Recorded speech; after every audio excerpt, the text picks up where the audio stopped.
So the message could be relayed to the French authorities wherever they are in France that Nigeria is indeed a sovereign country, and as such, any form or attempt to compromise our territorial integrity will be resisted wholeheartedly. At this point, I want to stress, Nigeria was not colonized by France. Therefore, they have no business coming to toy with our lives here. We are aware that some vested interest was not happy with the gains made by the Nigerian government and especially our dear President Muhammad Buhari, in the fight against terrorism. As such, they began providing logistic support under a cover called humanitarian whatever to the Boko Haram fighters. They also assumed the role of the mouthpiece of the Boko Haram terrorist group.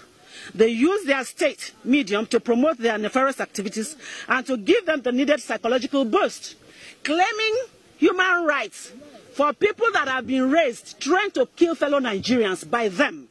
The movement against slavery and terrorism wishes to state categorically and on unequivocal terms that France is indeed responsible for the resurgence of Boko Haram attacks in Nigeria.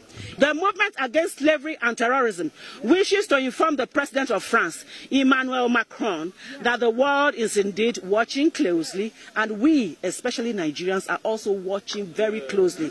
And should the French authorities not halt the spread of terrorism in Nigeria, the day of reckoning is indeed near, and very, very near. We are also aware that the actions of France are hinged on economic benefits, given the avalanche of economic resources in northeast Nigeria, particularly the Lake Chad Basin region. This is indeed an attempt at recolonization.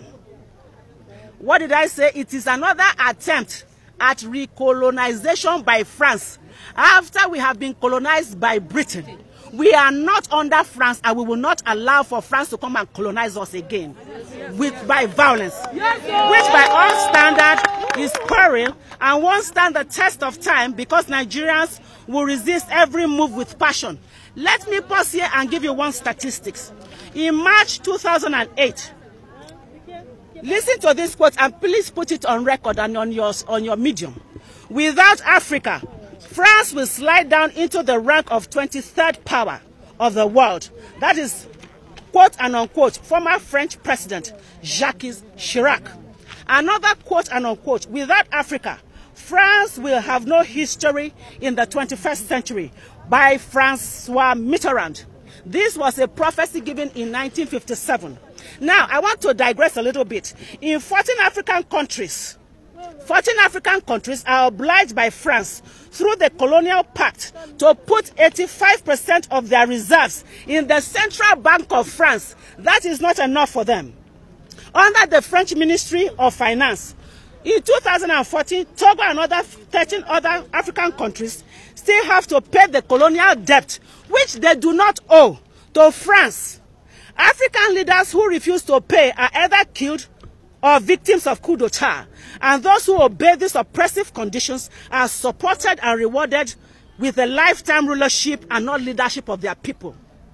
This strangulating colonial system offers France, please put it on record, a cash of about 500 billion US dollars. I mean 500 billion US dollars year in, year out, which they now in turn use to purchase weapons of destruction for fellow Africans and especially Nigerians, for us to begin to kill one another. This is unacceptable to us. It is no longer tolerable. We will not accept it. Yes. And in the case for Nigerians to kill Nigerians, we say no to this. We say no. You cannot continue to use money from Africa to buy weapons, arms and ammunition for Nigerians and other African countries to kill themselves. We say no. I said we say no. No. We say no. We say no. The movement against slavery is also calling on United Nations to investigate the role of France in the spread of terrorism in Nigeria and the whole of Africa. France must also stop the sale of arms and ammunition to the Boko Haram terrorist groups in the interest of peace and tranquility. That is what we need for us to progress and succeed. This is on the heels that the bulk of the French NGOs operating in Northeast Nigeria are carrying out espionage activities and passing the same to the leadership of the Boko Haram terrorist groups on the instruction of French authorities because of their business interests. in the business of selling arms and ammunition to Nigerians to kill Nigerians. The movement against slavery and terrorism is indeed saying enough is enough. Enough is enough. Enough is enough. And France must stop the distasteful support it has been extending to the Boko Haram terrorist group in Nigeria, which is aimed at making Nigeria erupt in flames. And Nigeria will not erupt in flames. Instead, France will erupt in flames.